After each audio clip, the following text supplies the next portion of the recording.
friends, and welcome back to the Rewind podcast of Forward Church. Join us each week as we take a look back on Sunday's message and dig a little deeper into the conversations with those who are teaching across our sites at Forward. We want to invite you to be part of the conversation too. So if something we're talking about on Sunday morning sparks a question in you, head to our website, forwardchurch.ca/ask us, and submit your questions there. And we're going to do our best to engage with those questions in this space. With that said, let's jump in and get started.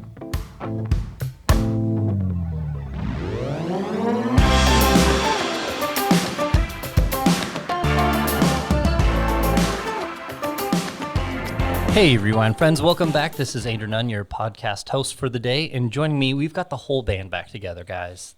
We're separated by COVID-friendly screens, but we're all here.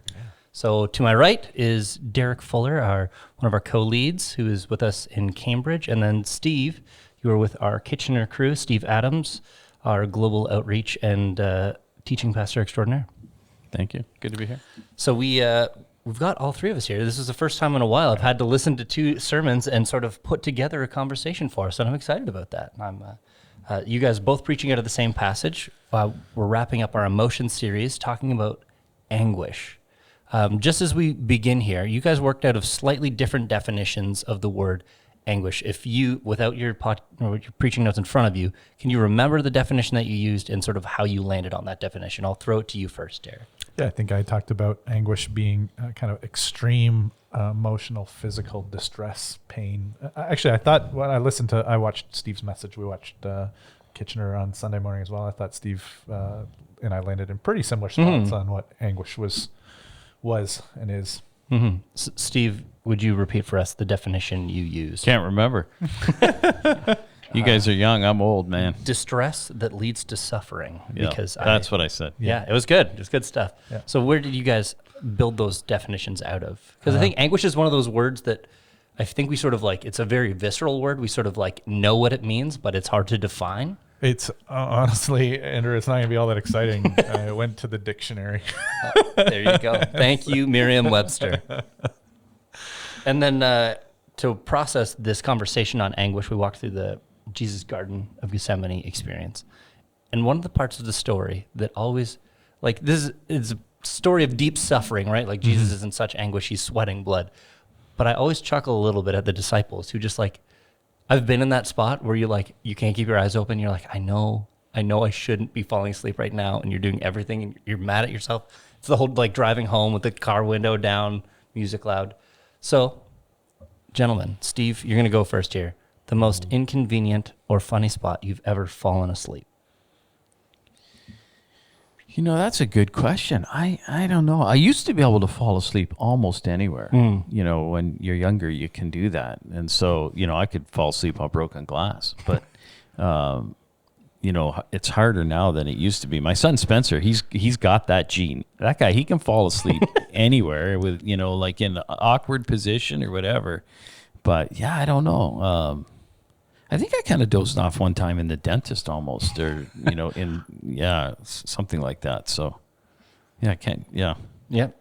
Derek, what about you? I am a notorious in my family car follower sleeper. So, yeah, like, same. in the car gets going, like 3 minutes into the thing, I'm out. But when I was just graduating from Bible college, my parents gifted me the gift of sight. So they paid for some laser eye surgery as a graduation gift. And Amanda went with me because you need somebody to drive you home afterwards.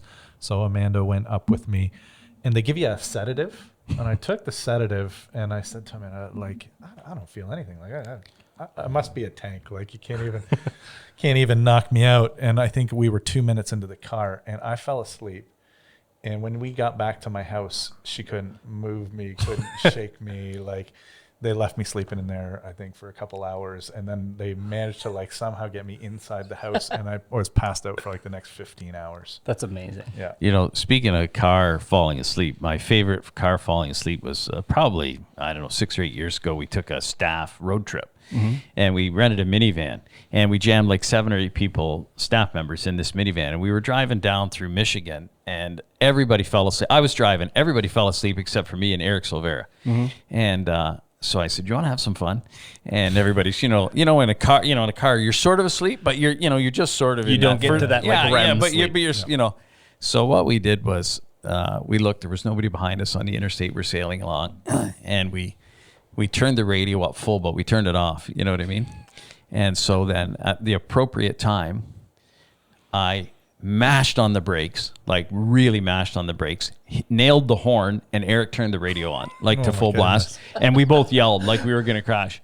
Well, everybody went. Gary Sharp, God bless Gary Sharp, his life is about 1 year and 2/3 shorter because of that experience. Like he was like an hour and a half before he could sort of get himself back to rights. Was there a recorder to record the types of words that came out of people's mouths? It would have been good to have like the reverse dash cam, that's shining on everybody in the car for that. Because it's probably safer for everybody's employment status not to I have think that the moment. next trip I wasn't the driver. I don't find that very shocking, actually.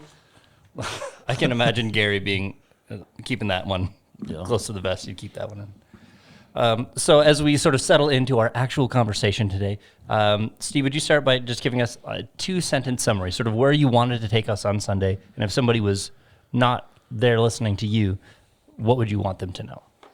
I think, Anguish, you talked about definitions. We're given to superlatives.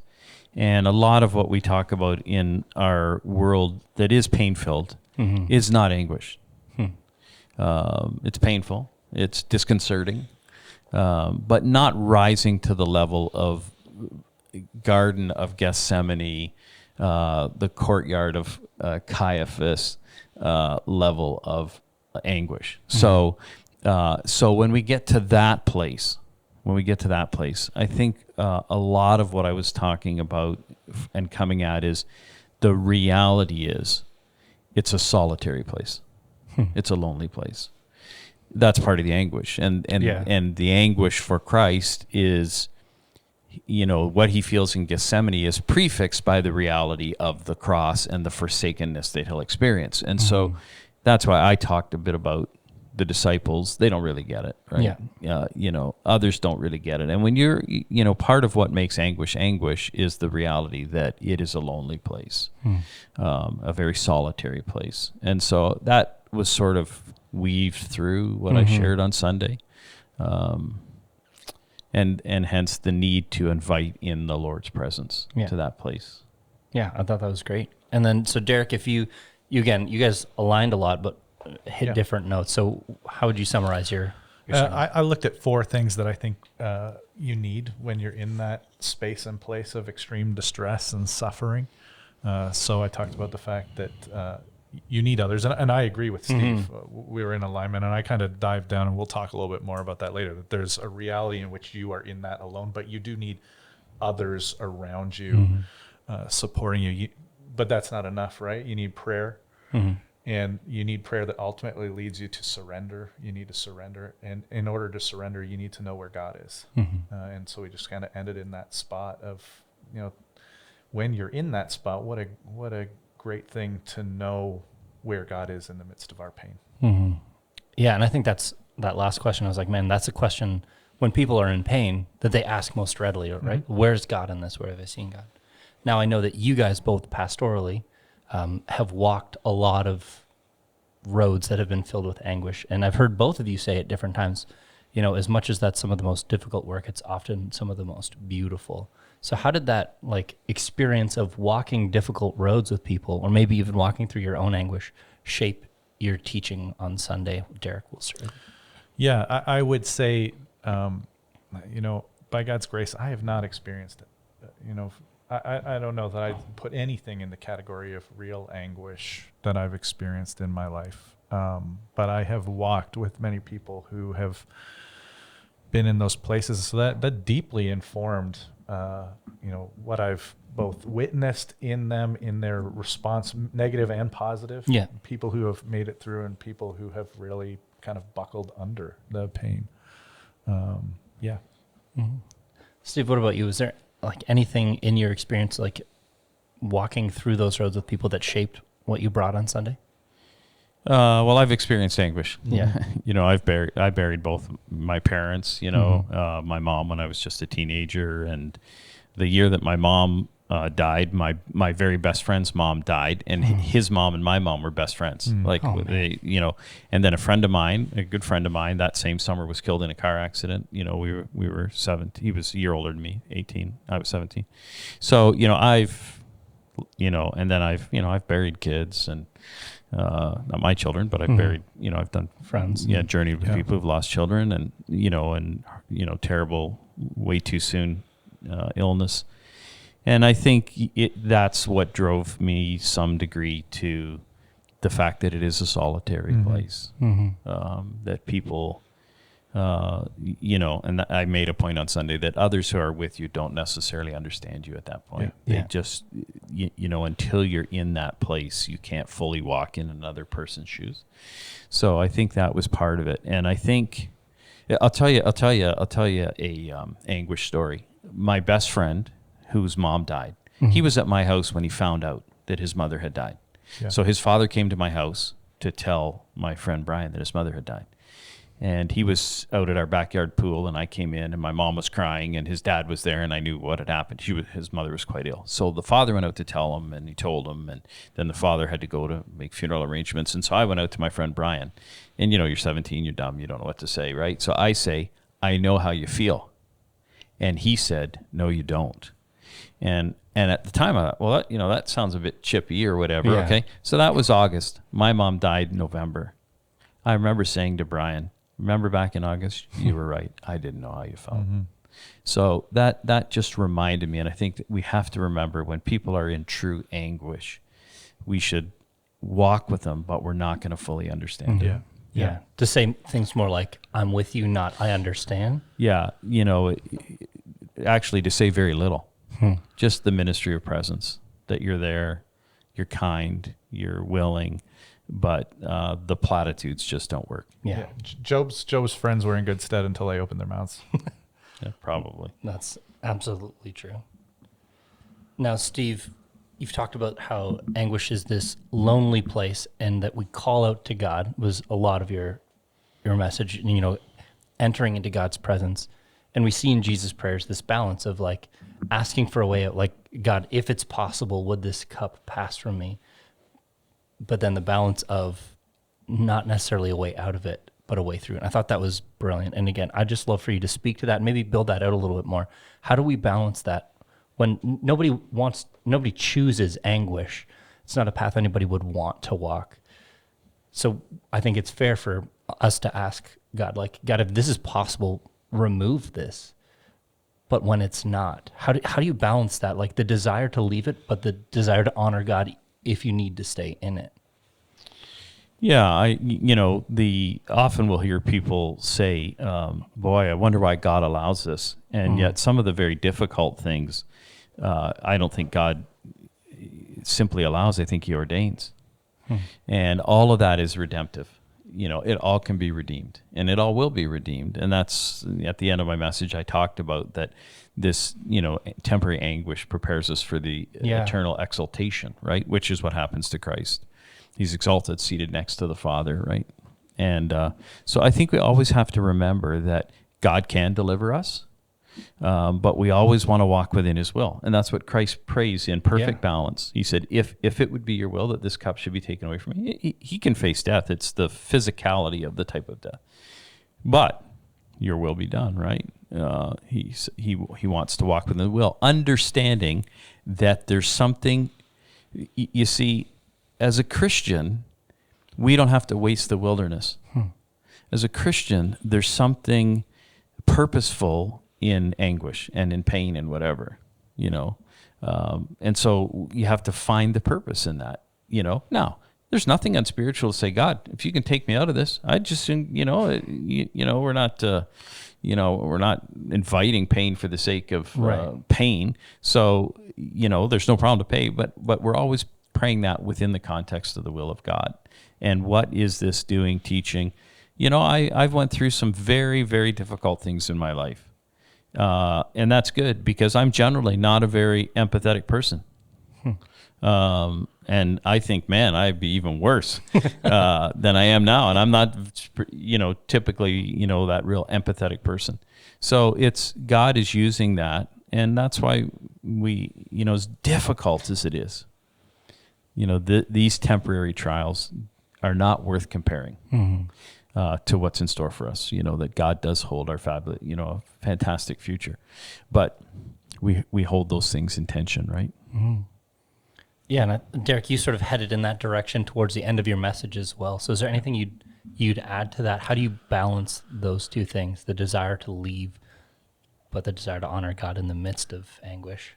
What I love about what the example of Jesus shows us is, listen, I think I've kind of grown up in a church and maybe a church culture at times where you've almost felt like you can't ask, right? You can't honestly, authentically just plead out to God and say, hey, like, I don't want to do this. I don't want to go through this.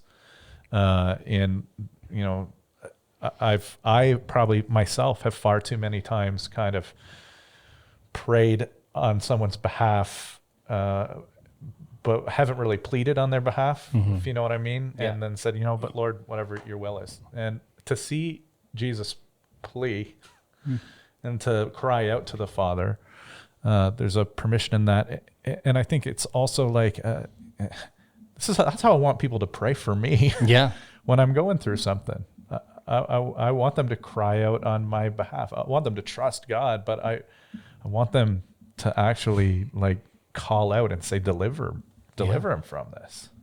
So I just found, I personally, from the example of Jesus, his authenticity in the garden, I think it gives us great freedom to come to the Father and be really honest. Yeah. And not pretend, not try and be stoic in the face of pain. Which I think we've held up as a high value. Yeah, I think too often we hold that up as a value, that somehow there's a value of just being stoic and not being honest about our hesitation and reticence and everything that we're feeling. Which would add to the loneliness, right? Like, Steve, I thought you brilliantly both Sunday and today reminded us that, like, man, this pain, this anguish is isolating, right? It makes you feel alone. And Derek, you talked about pretty early on in your message, like, we need to, like, in that place of anguish, you need people around you. Yeah. You probably need to set that up. And then one thing I found interesting is you said, we need those people in those moments of anguish, and how easy it is to withdraw in those moments. And then you also mentioned that we can have a really high expectation of people. And I've seen both of those things. So I was like, you're absolutely right. But wondered if that's a spectrum of response, like somebody's going to go and demand a lot of people, or somebody's going to go and hide themselves, or if you see those two reactions in the same person often. I mean, I think it could be either, Andrew. Sometimes we withdraw because we just come to, we're at the spot that Steve's talking about, right? Where we realize that there's nobody who can really understand this and go with this with me. And it's exhausting to try and explain and communicate your pain to others. And you just don't have the reserves, right? Yeah. Some of us, that expectation thing also comes from, you can come to a point in your pain where just everything inside of you wishes that somebody else could take this from you. Yeah. Right. And you get angry at the fact that you're continuing to carry this, frustrated with that fact. And that anger comes out on others because they can't take it from you. Yeah. Often, I don't know that I've ever got to the level of anguish, but often when I'm in pain, I feel like I go back and forth almost violently between those two extremes. So I was like, Derek, you're saying two completely different things, and I hear both of them so clearly. And all of it's just the pressure that pain puts on us, right? Yeah. That's no surprise. It's a very human reaction. Now, Steve, you said something interesting. You said, given even all the anguish and pain that you've experienced in your own life, you're not very empathetic. And one of the things, when I was listening to both of your guys' messages, I have a wife who's deeply empathetic. Like, she feels pain at 100 paces from people she doesn't even know. And I've got friends who also live like that. And then, we lift our eyes right now. It's not, you don't have to try very hard to spot people who are in pain, whose, relationships are breaking down. The diagnosis is coming in. You can't be with people you love at the end of their lives. And it just feels like more anguish in the last year than I've experienced in my 35 years of life. Not even personally, but just watching around me. So to those people who are deeply empathetic, maybe Steve, you're the wrong person to ask in this moment because you're not deeply empathetic. I'll start with Derek.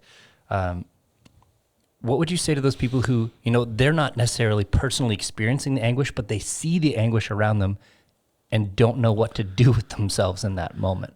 I'm going to come across as not particularly empathetic to empaths here, I'm afraid. Actually, Steve, we're going to you.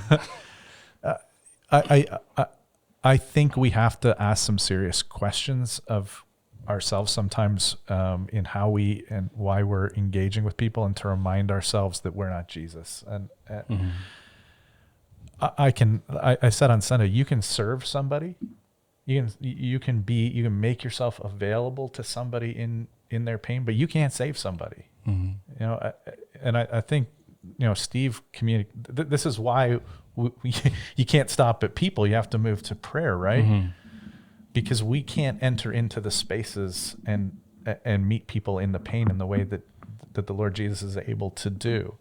And I think it's really important to remember what we can do and what we can't do, and to give that up to God in those moments. I don't know if there's anything you want to add into that, Steve. Yeah, Steve, from your experience, like in those moments when you were in anguish, if somebody was to empathetically walk alongside with you, what would you want from them, or what were some things that people did that you actually felt loved and cared for in those moments? Well, I think you have to, for me, some of the best things people did was left me alone. Alone with the Lord. That's not a bad place to be. And I think we have to remember that the way people deal with anguish is very different. And there was I think the lesson in Gethsemane with the disciples was descriptive of what Jesus asked of them, not prescriptive in every situation. Some people do much better and very much desire the aloneness in their anguish. And, I've heard people, I've been around enough tragic, deaths and, all of that. And people will say this, well, they're in anguish, but what they're doing is not normal. Well, when you're in anguish, everything is normal. Whatever you do is normal. Now, not everything is equally helpful. Right. Yeah. Okay. But dealing with anguish, dealing with death, dealing with immense pain, disappointment, suffering, every response to that is normal, but not all of it's equally helpful, right? So you have to determine what is going to be the best way you can minister to that person. The Lord Jesus, Mark chapter 1, when he's under significant pressure, what does he do? He goes out and is alone in that case. That's why I don't think there's some movement on this. And they come out and they say, everybody wants you, and he says, no, I've come out here to be alone, and he is facing the pressure of ministry because he's healing people and everybody's bringing all their sick kids and, relatives and neighbors. So I think you have to determine, how are you going to deal, how are you going to serve that person? And everybody's different. And interestingly, different cultures are different. When I moved to the southern U.S., when somebody dies, everybody goes to that person's house. Like, the family, people that hardly know the person. To me, that was so strange. I don't know if it was my Canadian thing or what it was. That was just really strange. And I was like, no, I'm not going over there. But that was a very cultural thing in the South. And so I think, there are some cultural norms that are different in different places, but certainly people are individualistic in how they face those kinds of things. As Derek mentioned, Job's guys, if they would have kept quiet, it probably would have been better. They said some goofy things, obviously, but, I think sometimes empathy is allowing people their space for processing their anguish. Yeah. Yeah. Sort of as I'm sort of piecing together the advice from both of you, sometimes the struggle of the empath is to want to play the role of Jesus when the best thing that we can do is carry them to we're Jesus fixer people, right? Yeah. Yep. We're going to fix this and we're going to do something to fix it. I want to help, right? Like that's the cry of the empath is I want to help. I want to know how to make this better. So, that's the world in which the other thing about empathy, part of my problem with empathy is, where does anguish come from? It only comes from three places. It comes from the flesh, self-imposed. Okay? We could say it comes from the devil, right? Which is, the sin that is imparted upon us by others, and that can create anguish in our life. Or the world. We live in a fallen reality, right? Yeah. The cosmos is fallen. So I'm deeply concerned about a culture that is calling out empathy for sin for anguish that's self-imposed by way of sin. And I don't think we do people any service by not saying, yeah, you're in anguish. That's not a good thing to be in anguish. Don't do this. And I'm not really empathetic in those situations because I've done some really dumb things in my life and got myself into some bad places. And people have said to me, hey, good luck. My parents, you got yourself in a bad place. You're going to get yourself out. Good luck. You know what I mean? And that's the world that I grew up in. And I think I'm better for it, actually, So now when people get, anguish imposed on them from our fallen world, these families that get COVID into their family and they lose 2 parents or whatever. Yeah. I mean, that's, that's a whole different ballgame. Right. Right. It's a whole different ballgame. But I think we just, this idea of unmetered, unthoughtful kind of response to people's sin is not a good thing. I think what you're saying, Steve, is it's very unhelpful for us at times to save people from the natural consequences of their sin, right? Well, yeah. I mean, forgiveness is free. Yeah. But there's always consequences to forgiven sin. Nathan says to David, hey, you did this. It's bad. And guess what? The baby will die. Mm-hmm.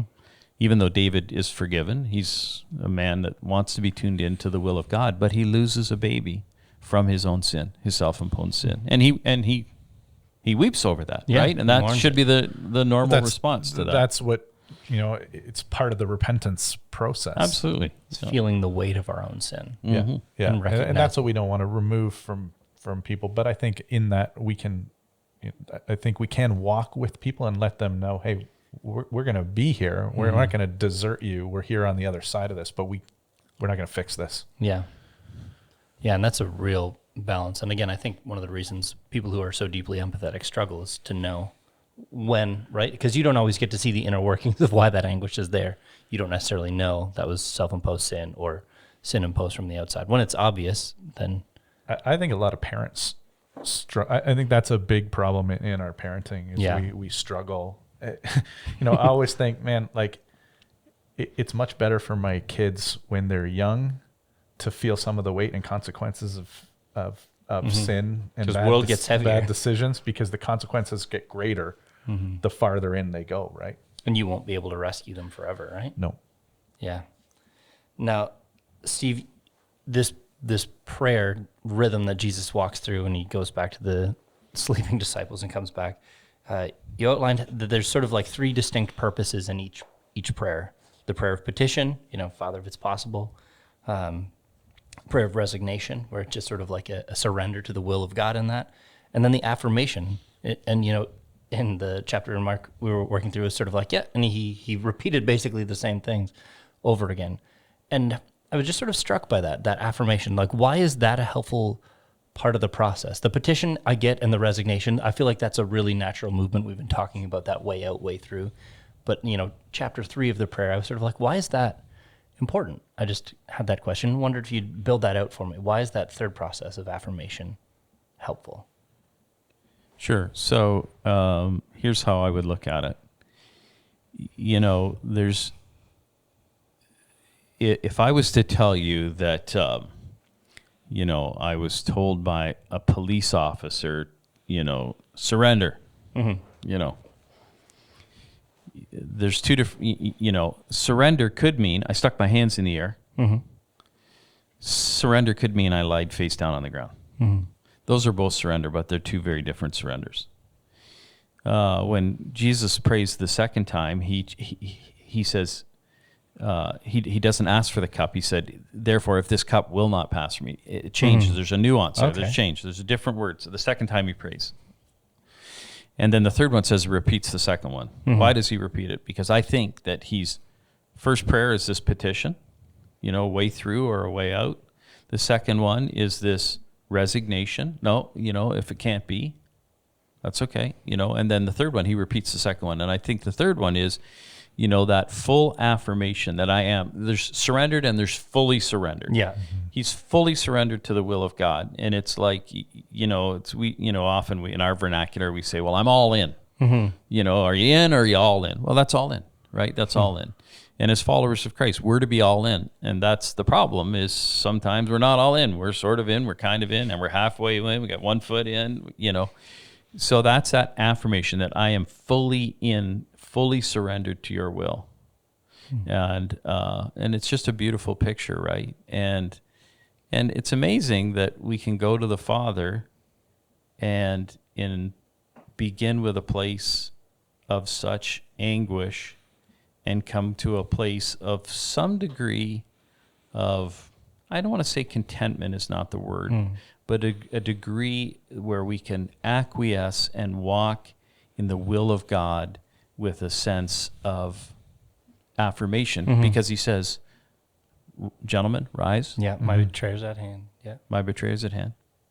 And he there's a combination of surrender and almost victory in that, or a sense of resolution in that, And so it's a beautiful thing, right? When you go through anguish, when you pray, a couple of things you do is you ask God, you ask God to meet you in your anguish. And one of the ways you eliminate anguish is you adjust your expectations.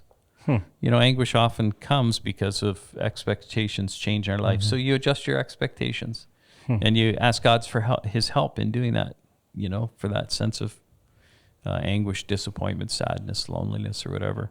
Anguish comes by loneliness, and that your prayer in loneliness is you ask for the presence of God. Yeah. Right? So anyway, just a couple of thoughts. I thought that was really helpful. Now, would you say that this process is descriptive or prescriptive or both? Like, obviously it describes what Jesus is up to, but is that something that for somebody in anguish, that this is a prayer they could walk out? I think in every situation in life, the will of God is paramount, right? Like, what's the, Jesus teaches to pray. Our Father who art in heaven, hallowed be thy name, right? That's basically relationship, right? And thy kingdom come, thy will be done on earth as it is in heaven. And that's purpose. So our relationship to the Father is, we're his children. Our purpose in life is thy kingdom come, thy will be done. The only prayer that is correct 100% of the time to do with us is thy will be done. Amen. Yeah. That's a faultless prayer. Yeah. Anything else, we can all of a sudden get we can tweak it. And that's why, like when Derek said, I think it's quite right. When we pray that prayer and we say, Father, remove this cup from me or whatever, and there's no problem in that, and we talked about that. Remember, though, that you can only ask that if you're convinced in your being that you will walk in his will. That's right. in whatever regard that is. That's the whole thing with, I want to know God's will for my life. You do? Are you prepared to do it, whatever he tells you? Because why does God has no prerogative to ask, to tell you something that will then allow you to be in disobedience? Right. And I've had people, for 30 years, I've had people say to me, I'm trying to figure out God's will for my life. And my immediate response is, well, are you willing to do it whatever he says? Or are you actually looking for him to affirm some idea that you have or some dream that you have? If you say, God, your will be done, I give my life over to your complete will. Don't pray that unless you're full. And then he'll reveal it. The question is whether you'll walk in it, because he has no prerogative to have you immediately be in disobedience, right? Yeah. And so the will thing is prescriptive in any area of life, right? I think we're all kind of agreeing to that, yeah, right? Absolutely. Yep. And yet in anguish, that's sometimes where it's easy to move away from God's will, right? Because we want to do whatever we can, to relieve the pain. We want to get away from pain. In our, Moses and the burning bush. Most people would throw water on the bush instead of listening to it burn. Interesting, right? Sometimes you just got to listen to the bush burn, right? So, I mean, what sometimes is typical is not normal. Yeah, and I think, just as you were talking there, I think there's something helpful in, sort of like how Jesus walked himself through to that level of deep, confident surrender, that we need to repeat these things over and over. Say thy will be done. And we have to keep the long view of life. Right. Like we're moving towards glorification. We were created in glory. We're going to be redeemed and taken back into glory. And so this is and we're in intermission. And sometimes intermission ain't that great, right? Yeah. But, Christ was going through this horrible experience. But remember, and I quoted Hebrews, right? For the joy set before him endured the cross, setting aside the shame.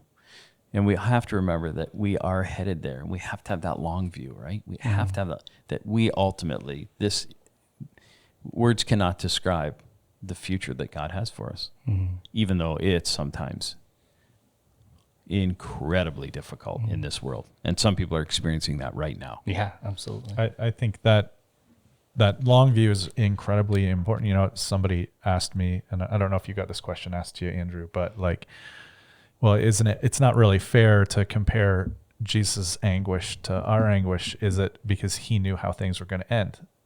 And I said, that's exactly we know how things are going to end. That's the point. We were given that's what gives us hope. That's what allows us to move through, is we know how the story ends. And So I think you guys have sort of at least started us down the road of answering this question, but would love to bring it to a head. So what advice would you give? You guys both talked about, I think you almost used identical language, to obedience in the midst of anguish. How do you, for me, I know that when I'm in pain, I'm not an obedient son most often, because I think you guys both said this, you want to recoil from that pain and do whatever it takes to relieve it. So what advice would you give to somebody who's in the midst of that anguish right now and wants to walk in obedience but doesn't yet know how to do that? Steve talked about that posture, and that captured me as I was reading the story too, that strength. I said on Sunday, strength comes through surrender. And you see that strength played out time and time again in the rest of the crucifixion story. The strength to forgive those who are hanging you on the cross, right? The strength to carry on and to finish the work of the Father and to commit your spirit into his hands.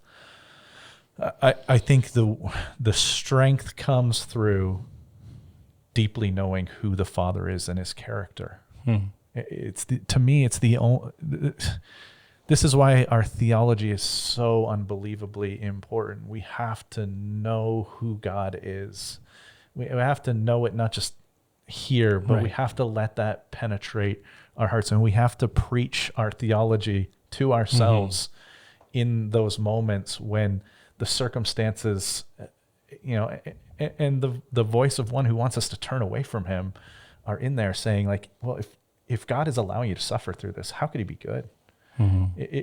If he's really a father who loves you, how could he let you go through this? And so you have to preach the truth of your story and how he's shown up in it so many times in the past. You have to go to Scripture and see how God faithfully takes care of his children throughout the story that we're a part of. And then you have to fix your eyes, as Steve said, on what's on the other side of the pain.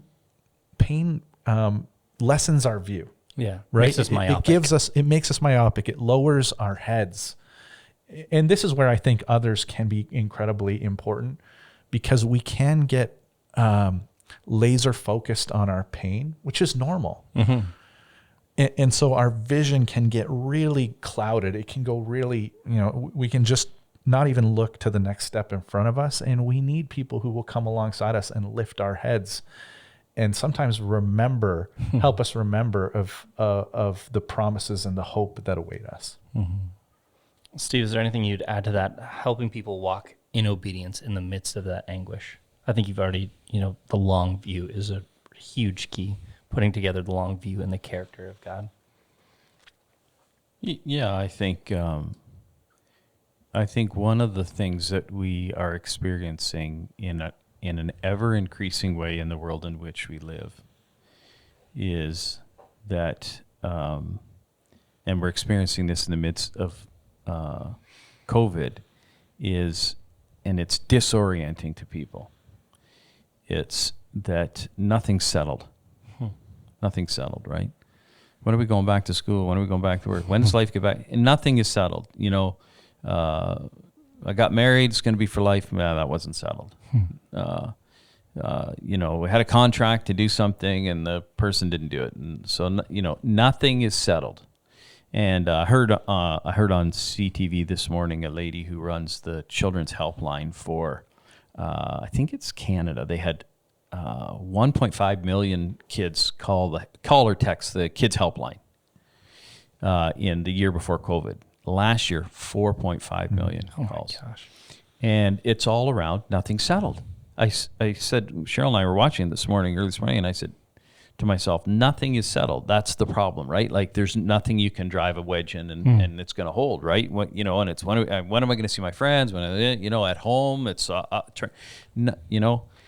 So in the midst of our anguish, in my mind, the three most important words from the whole betrayal, crucifixion, resurrection, and everybody's got their favorite thing.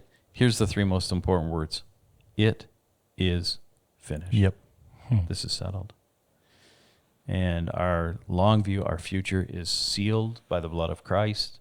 It's settled in a world where nothing is settled. Yeah, not even settled. Not even truth, not even the facts of what we share and believe, right? Yeah, I mean, everything's up for grabs. But Christ on the cross says, it is finished. That's an absolute statement. And I think we just have to remember that. Like, we're actually on the winning side. This is all going to work out, even though at times it is immensely dark and difficult. Yeah. I don't think I want to keep pushing past that point. So I'll Derek, I know you had a couple of books you wanted to point us towards, but I think that's where we'll let me share two books that I think could be helpful to people who are either going through significant stress, struggle, suffering, or who are walking with somebody through that. So Suffering is Never for Nothing by Elizabeth Elliot is a really good read. It's not a traditional book per se. It takes some of her talks and her writings through the years and puts them together.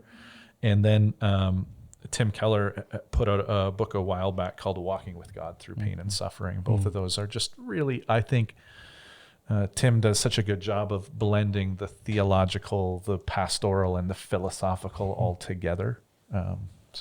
Yeah, that's sort of his shtick. He does that very, very well. And Elizabeth Elliot is a woman who walked deeply with God and walked through deep anguish and pain. So if you, friends, find yourself in that spot of anguish and pain and isolation, our two words of advice to you today that I feel come clearly through here is run to the Lord, meet him there in that loneliness, but don't meet him there alone. That you have us as a church family.